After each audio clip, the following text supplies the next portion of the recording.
the MVP ladder, and his new teammate, Jonathan Taylor, is now in the 3 spot. He's got to drop. It was a bad week for him. I think 10 carries for 24 yards. Steelers gave him no room. He didn't make an impact, and they lost badly. Still a great season. Still awesome. He's still in the running because of that, pun intended, but you can't be at number 1 after that. It's a week-to-week performance. You got to be performing, which means at number 2, we have a guy who hasn't been on for a while either. Drake Maye, jumping up to number 2 as well. Outstanding season, leads the NFL in completion percentage, one of the better deep ball throwers statistically, high up there in yards, touchdowns. My only concern, he's done a lot of can crushing this year.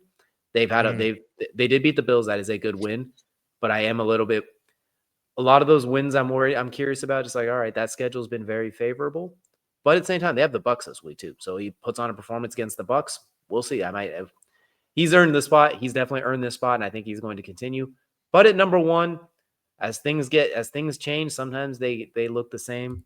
Old man reliable Matthew Stafford taking the spot at number 1. Leads the NFL in touchdown passes, right up there in yards. He has, I think it's 21 touchdowns at 2 picks. He looks like he's 37 years old, but he looks like 20-something-year-old Aaron Rodgers right now, the way he is dealing. It might be the best he's ever played. And he's had some pretty good seasons. He has a 5,000-yard season on his book. He's dealing. Puka's been banged up, missed a game or 2, I believe. He's still making it happen. Devontae's still out there. Whittingham, the offensive line has been weirdly good. The Rams might just be the best team in the NFL. They are a wagon. And it's led by Matthew Stafford, who, when we did our predictions, he had a broken back. And now suddenly he can't miss a beat. Now he's taking hits and bouncing back up. So, you know what? That back was not actually injured. He just didn't want to do training camp, I'm convinced. And he is rewarding them for it because he has been lights out. So at the midway point of the season, Matthew Stafford is your leading candidate for MVP. I don't hate it. Let me just say, I think you watch Chris Sims occasionally, because I think Chris Sims is banging on this drum for Matthew Stafford to be higher on MVP rankings, and he should be. I don't disagree with it. Yeah, I don't disagree with it at all. I think Drake Maye also is well deserving. I think Jonathan Taylor is well deserving. I think I cursed Jonathan Taylor after our last episode when I was like, maybe you should put DJ up here instead of Jonathan Taylor. And I was wrong. Yeah, you jinxed both of them, you jerk. I did. I ruined my fantasy football team across 3 leagues and not just 1.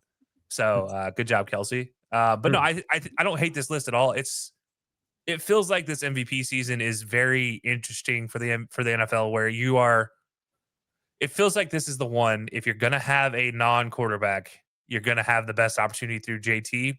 But it doesn't feel like he's the only one. There is still a JSN conversation to be had out there. He's number 5.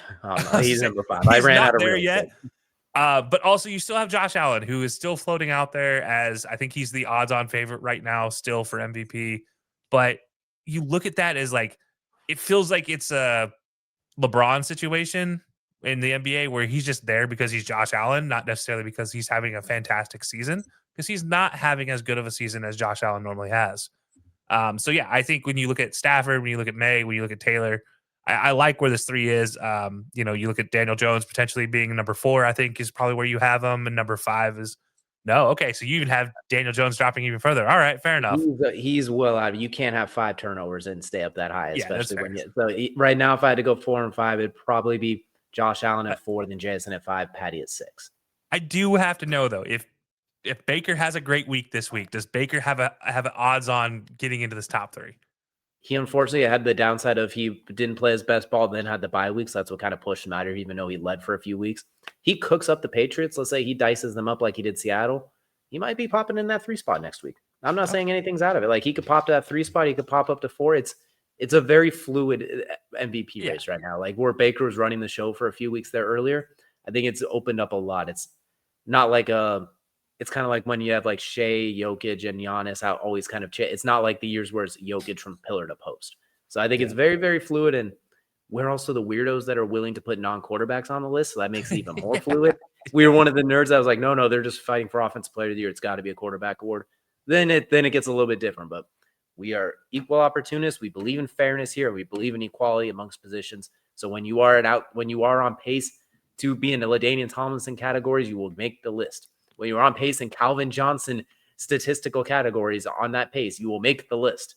Frankly, if Brian Burns is not too far away, if the Giants didn't stink, honestly, they could actually, if a few of those games they choked, they won. Who knows? Because he's been on the tear too. Yeah, I'm glad you said we're crazy enough to put non-quarterbacks on this list. I'm looking at the odds right now. Jonathan Taylor is 12th best odds in MVP voting right now, which is crazy to me. What's The guy, annoying too is even before this last week, I guarantee he wasn't higher than 9. Like, yeah. even after a bad week, it's not like he was even that high to begin with. The next closest non-quarterback is Christian McCaffery. Like that's 15, 18, maybe 15 to 18, somewhere in that range. And JSN just under 20. CMC deserves some consideration considering he's Yeah. putting that team on his back, but still, like, I don't know what kind of black magic they're doing there to keep him healthy, but something's happening. they sacrificed everyone else on the team. They did the backwards of last year where it's like, all right, CMC's the only one surviving this. He usually wins Offensive Player of the Year or gets hurt. There are only 2 options with CMC. I guess we know what's going to happen, which means, sorry, JT and JSN, you're getting hosed out of MVP and offensive player, but